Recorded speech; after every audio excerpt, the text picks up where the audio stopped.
Surtout des lésions hémorragiques. Thường là những cái tổn thương chảy máu.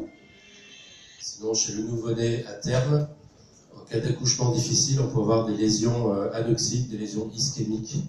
Đối với những đứa trẻ mà đẻ đủ tháng thì thường là hay gặp những cái tổn thương nhồi máu hoặc là tổn thương ngạt thiếu oxy não.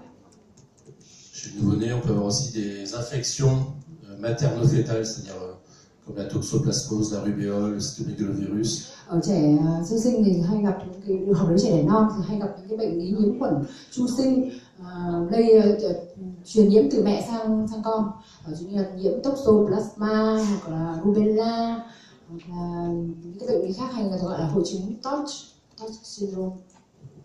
VIH. Le Zika. Le Zika, il arrive au Vietnam aussi. Le Zika. Zika. Nó là cái bệnh Zika, virus Zika. Ça y est, il y a du Zika au Vietnam.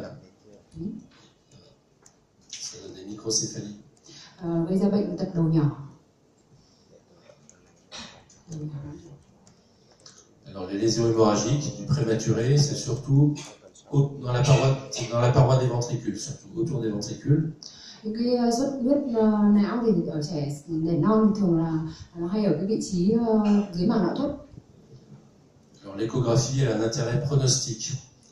L'échographie transfontanellaire, elle a un intérêt pronostique sur le pronostic neurologique du bébé. Cái siêu âm qua thóp ở trẻ có xuất huyết dưới màng não này thì là có tính chất tiên lượng. Le grade 1, c'est une hémorragie sous-épendymaire, c'est pas grave du tout, c'est juste sous la corne frontale des ventricules latéraux, des petits saignements, c'est pas grave. Cái xuất huyết dưới màng não thất độ 1 này thì là đơn độc và nó chỉ ở cái vị trí dưới màng nội tủy của sừng trán não thất bên, mà nó cũng không gây ra cái hệ quả gì. Grade 2, c'est l'hémorragie intraventriculaire sans dilatation ventriculaire, sans hydrocéphalie. Độ 2 là xuất huyết trong não thất nhưng mà không gây giãn não thất. C'est un peu moins bon, mais souvent ça va pas trop mal. Cái này cũng không tốt lắm nhưng thực ra cũng không gây ra cái biến chứng gì nặng nề. Grade 3, c'est hémorragie intraventriculaire avec hydrocéphalie. Độ 3 là xuất huyết trong não thất và có kèm theo giãn não thất. Le grade 4, c'est hémorragie intraventriculaire et hématome intraparenchymateux, un gros hématome. Độ 4 là nặng nhất, là vừa xuất huyết trong não thất và xuất huyết trong nhu mô cạnh não thất nữa. Il y a une bonne corrélation entre l'aspect échographique et le pronostic neurologique. Cái hình ảnh siêu âm này thì cũng tương ứng với cái triệu chứng lâm sàng, cái mức độ nặng của bệnh. Les réanimateurs pédiatriques, les pédiatres, ils se basent beaucoup quand même sur l'échographie pour le pronostic. Parfois, ils ont décidé d'arrêter la réanimation. Ils regardent s'il y a des grosses lésions en échographie transfontanellaire. Bác sĩ chuẩn đoán ngành nhi thì cũng phải làm cái này rất là nhiều để đánh giá tiên lượng cho bệnh nhi. Donc les hémorragies au début c'est hyperéchogène. Cái ổ xuất huyết ban đầu nó rất là tăng âm. Là par exemple on a toutes petites hémorragies sous-épendymaires, sous les cornes frontales et ventricules latéraux des deux côtés. Ví dụ như trường hợp này là xuất huyết dưới màng nội tủy của sừng trán não thất bên hai bên, rất là nhỏ thôi, ở cả hai bên. On a vu que les plexus choroïdes ils étaient hyperéchogènes, donc il ne faut pas se tromper avec un plexus choroïde. Bởi vì cái đám rối mạch mạc thì nó cũng tăng âm, nhưng mà chúng ta cần phải phân biệt cái xuất huyết này với cái đám rối mạch mạc. Comment on fait la différencier? Les plexus choroïdes ne vont pas aussi loin en avant, ils s'arrêtent par ici, ils vont pas aussi loin en avant. Mình có hỏi là làm thế nào để phân biệt được cái đám rối mạch mạc đấy với cái xuất huyết nhỏ như thế này, thì ông nói là cái đám rối mạch mạc nó không bao giờ đi ra phía trước và nó chỉ dừng lại ở cái vị trí này thôi. C'est pareil. Tương tự bên này cũng thấy xuất huyết dưới màng nội tủy hai bên. Alors là, il y a à la fois une hémorragie sous-épendymaire et puis le plexus choroïde normal. Le plexus il s'arrête par ici. Cái hình ảnh này nó trả lời câu hỏi là chẩn đoán giữa một cái xuất huyết dưới màng nội tủy và cái đám rối mạch mạc. Đám rối mạch mạc nó cũng tăng âm, nó chỉ dừng lại ở phần 1/3 phía trước thôi. Còn cái này là thường là sừng trán của não thất bên. Et ça, c'est pas une hémorragie intraventriculaire parce qu'il n'y a pas de sang ici. Là, le plexus, il est collé au thalamus, mais il n'y a pas de sang dans la corne occipitale, il n'y a pas non plus d'épaississement de la paroi du ventricule. Cái này không phải là xuất huyết trong não thất, bởi vì nó hoàn toàn nằm ở phía trước và nó dính chặt vào cái não thất, cái đồ thị phía trước, mà các cái thành khác thì không thấy có tín hiệu của máu và cũng không thấy dày thành của não thất. Donc Au bout de quelques jours, le sang il devient hypoécogène, enfin isoécogène puis hypoécogène, ça forme comme des petits kystes. Tiến triển của cái xuất huyết này là những ngày sau nó sẽ dịch hóa và nó tạo thành những cái nang nhỏ ở cái vùng này. Là, par exemple, c'est un patient qui fait une petite hémorragie intraventriculaire, et là les caillots sont en train de se résorber, ça fait comme des petits kystes. Giai đoạn tiến triển phía sau của cái khối của cái xuất huyết đấy thì nó tạo thành những cái nang nhỏ. Alors là, c'est quel stade?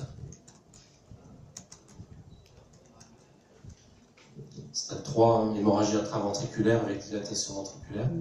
Đây là cái xuất huyết trong não thất độ 3, là nó có giãn não thất. Le pronostic n'est pas très bon. Tiên lượng thì không tốt.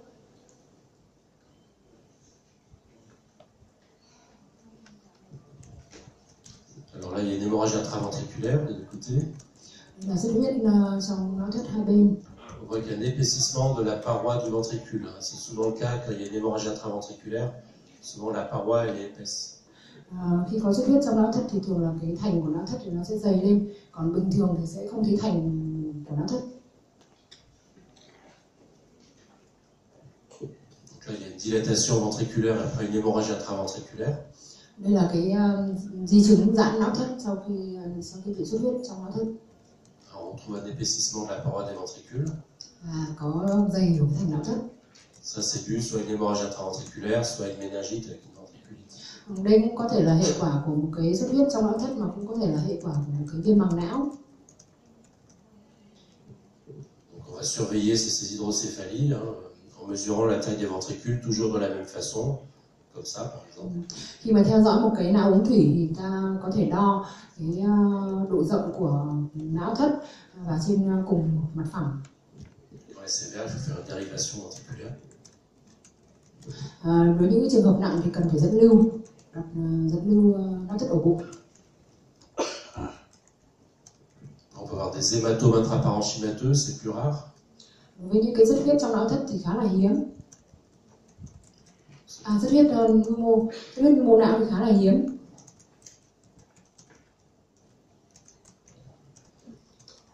Alors il y a une localisation plus spéciale des hématomes, c'est la fosse postérieure.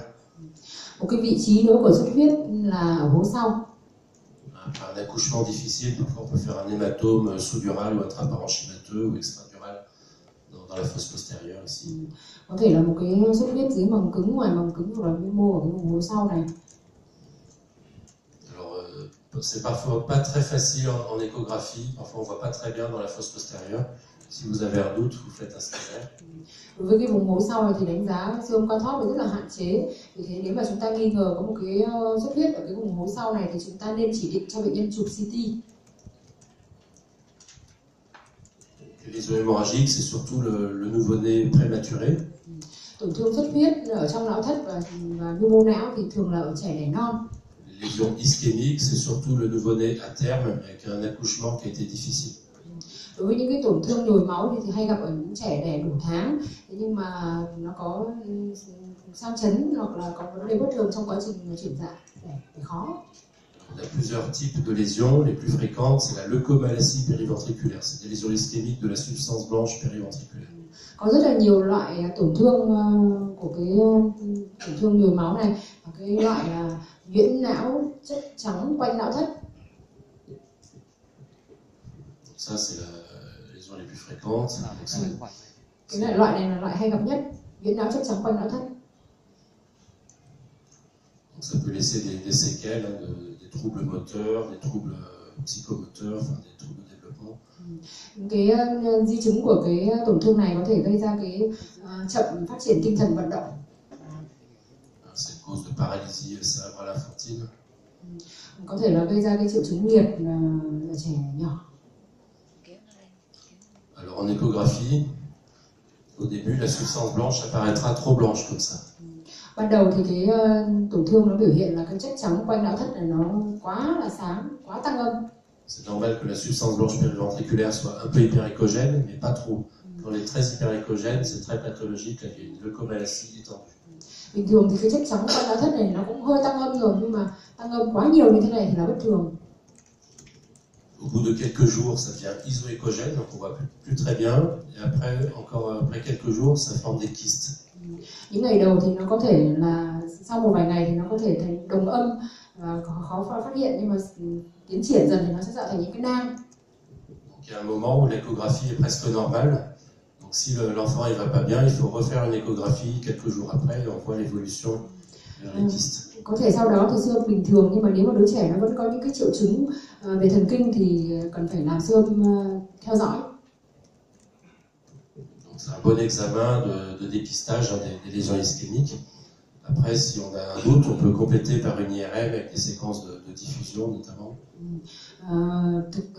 Siêu âm cao thấp thì có thể chẩn đoán được những cái này. Thế nhưng mà nếu mà siêu âm cao thấp là một cái phương pháp dùng để sàng lọc những cái tổn thương nhuyễn não chất trắng quanh não thất này, và chúng ta có thể bổ sung bằng cách là chụp cộng hưởng từ và dùng cái xung là diffusion. Quand on fait une IRM du cerveau du nouveau-né, on fait en général du T1, du T2 pour voir la myélinisation du cerveau. Đối với trẻ nhỏ, khi chụp cộng hưởng từ, người ta hay chụp cái xung T1, T2 để đánh giá cái myelin hóa của chất trắng. Donc la myéline elle apparaît blanche en T1 et noire en T2. Ngược lại, đối với người lớn thì cái chất trắng thì nó lại màu đen ở trên T1, màu trắng ở trên T2.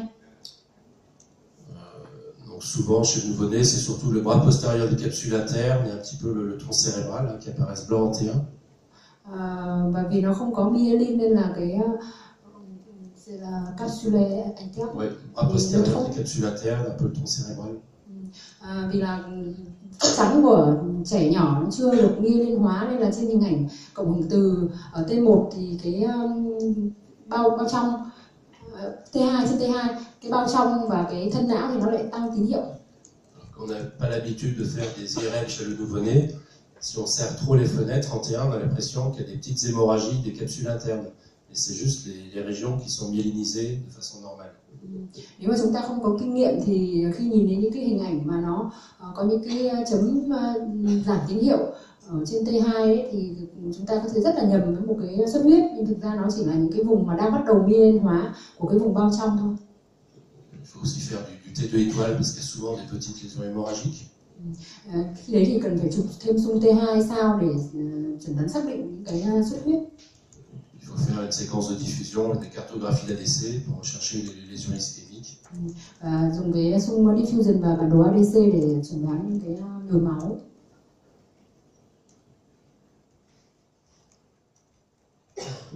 Tout ça, c'est des lésions de leucomalacie périventriculaire, au bout de plusieurs jours, au moins 15 jours.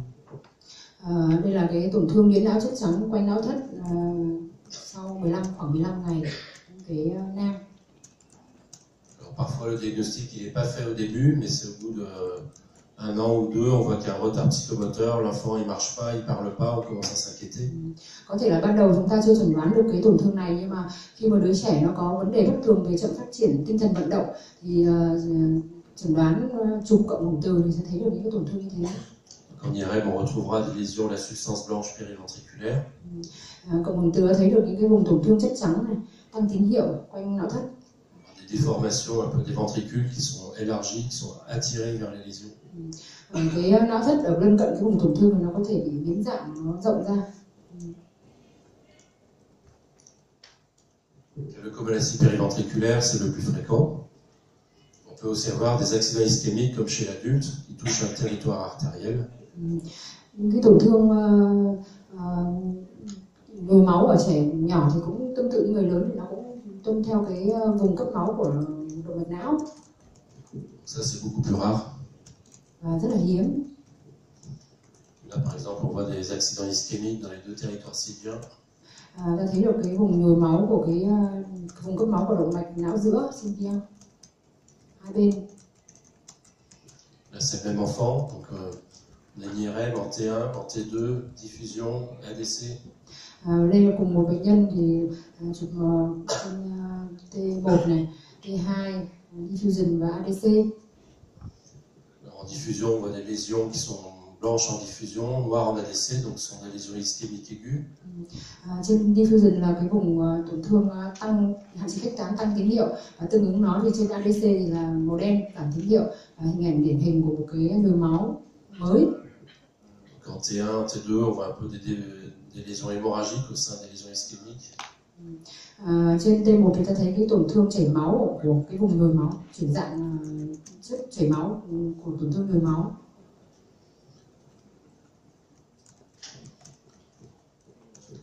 Alors ça, c'est l'aspect normal de la myélinisation chez le nouveau-né, en T1 et en T2. Và đây là cái hình thái bình thường của cái quá trình myelin hóa của trẻ nhỏ trên T1 và T2.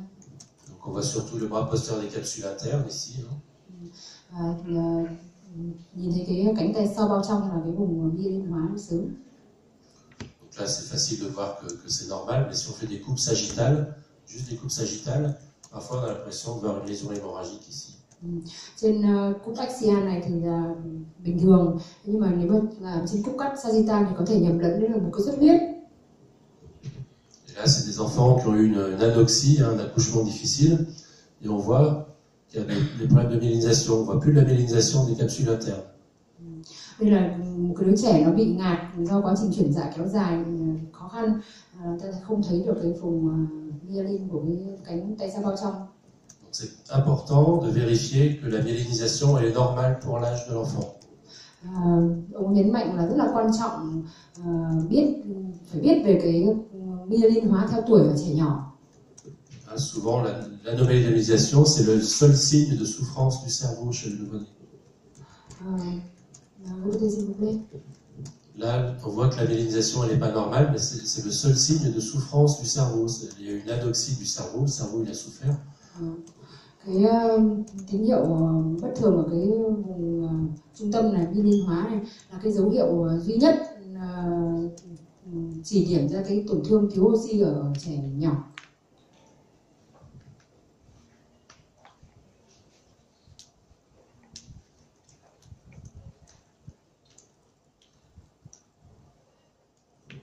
Quand il y a une souffrance cérébrale importante, souvent l'index de résistance il est modifié. Normalement, on a dit que c'était autour de 0,6, 0,7. Là, il est en dessous de 0,4. Đối với những đứa trẻ bị ngạt thì cái chỉ số trở kháng của động mạch não nó thay đổi rất là thấp. Bình thường là 0,6, 0,7 thì ở đứa trẻ này nó có 0,4, 3, 8, 7. Là, c'est une séquence de diffusion. Là, on a surtout des lésions ischémiques des noyaux gris centraux. Trên diffusion và ADC thì là chỉ ra cái tình trạng tổn thương nhồi máu ở cái vùng trung tâm nhân xám trung ương đô thị. Alors là, c'est pas un accouchement difficile, c'est une enfant qui a fait un arrêt cardio-respiratoire à l'âge de 4 mois. Đây không phải một trường hợp đẻ khó ngạt nữa, mà đây là một trường hợp đứa trẻ gái 4 tháng tuổi nó bị ngừng thở ngừng tim. Alors on voit que les noyaux gris sont trop hyperéchogènes, il y a une souffrance des noyaux gris centraux. Hai cái đồ thị này nó bị tổn thương, nó tăng kích thước. Et le cortex aussi, il est hyperéchogène, il est épaissi, œdémacié, il y a une souffrance du cortex assez diffuse. Và cái vỏ não này nó cũng bị dày lên, nó tăng âm lên. Cái vùng vỏ này khi mà bị thiếu oxy nó sẽ tổn thương nhồi máu, hoại tử. C'est la même enfant. Đây trên cùng một bệnh nhân. Ça c'est un signe classique en radiopédiatrie. Đây là cái dấu hiệu rất là điển hình của. C'est le signe du cervelet blanc. Dấu hiệu tiểu não xám. En fait, le cervelet il est normal, c'est tout le reste qui est hypodense. Riêng cái phần tiểu não này là phần như mô não bình thường, còn tất cả cái phần còn lại là giảm tỷ trọng là phần não bị tổn thương. Ça veut dire qu'il y a des lésions ischémiques très sévères, très étendues des deux hémisphères cérébraux. Đây là cái tổn thương nhồi máu rất là nặng, rất là nghiêm trọng của cả hai bán cầu tiểu não, hai bán cầu đại não. Chez le bébé, le cervelet il est plus résistant à l'anoxie, à l'ischémie que les hémisphères cérébraux. Đây là cái tiểu não là cái bộ phận duy nhất chịu được cái tổn thương thiếu oxy. Ça c'est le même enfant en IRM. Và đây là một bệnh nhân cùng một bệnh nhân trên IRM trên cổng từ. Il y a le T2, la diffusion, l'ADC. Hình ảnh T2 đây là diffusion và đây là ADC. En fait, en diffusion, il y a juste le cervelet et le tronc cérébral qui sont normaux. Tout le reste est blanc en diffusion. Tout est noir en ADC. Trên diffusion và trên ADC thì chỉ có cái phần thân não và tiểu não này là bình thường, còn tất cả các mô não phần còn lại là bị tổn thương. différents scores pour apprécier la sévérité des lésions cérébrales, hein, des lésions anoxiques notamment. Đây là các cái hình ảnh. Le score de Barkovitch qui utilise surtout le T1 et le T2. Có nhiều thang điểm để đánh giá về cái tổn thương thiếu nhồi máu, thiếu oxy ở trẻ nhỏ. Đây là the score de Barkovitch. Oui, enfin, il a plusieurs noms, mais c'est...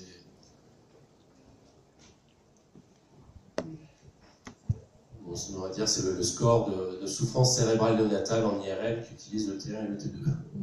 Ông nói là đây là cái thang điểm để đánh giá cái tổn thương não thiếu oxy ở trẻ nhỏ trên T1 và T2. Donc on regarde notamment la myélinisation et puis on regarde s'il y a des lésions hémorragiques.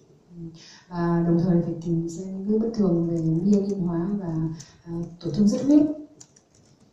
Voilà, donc pour les différentes régions, on va coter si c'est normal ou pas normal en IRM.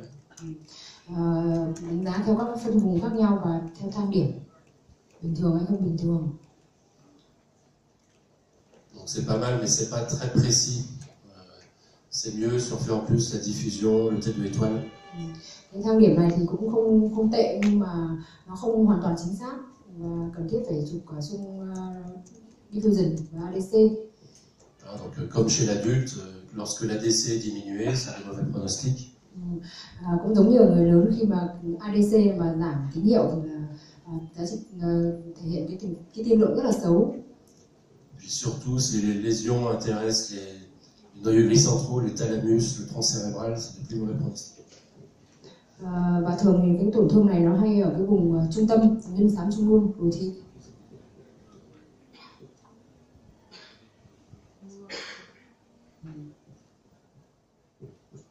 Aussi faire de la spectroscopie pour étudier la souffrance systémique du cerveau chez le nouveau-né. Chúng ta có thể chụp cộng hưởng từ phổ để đánh giá cái tổn thương thiếu oxy não. Je vous rappelle que chez le nouveau-né normal, le NSI-aspartate il est plus bas que chez l'adulte et la choline est plus élevée que chez l'adulte. Ông nhắc lại là cái phổ bình thường của não trẻ nhỏ thì cái đỉnh NAA này nó sẽ thấp hơn của người lớn và cái đỉnh choline sẽ cao hơn một chút. Donc quand on aura une souffrance néonatale, on aura une diminution du NAA, puis on aura un pic de lactate notamment. Khi mà có tổn thương nhồi máu thiếu oxy não thì cái đỉnh NAA nó sẽ giảm xuống và có cái đỉnh lactate.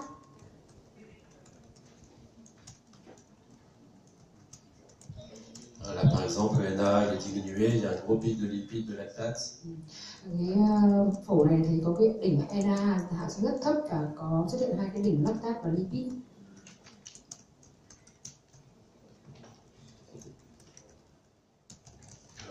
La spectroscopie c'est bien, mais il ne faut pas la faire trop tôt, il ne faut pas la faire le lendemain de la naissance. On voit mieux les anomalies au bout de quelques jours.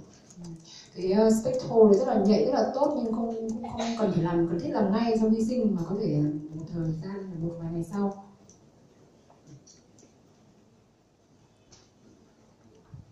Des questions jusque là? Các bạn có câu hỏi gì về phần này không?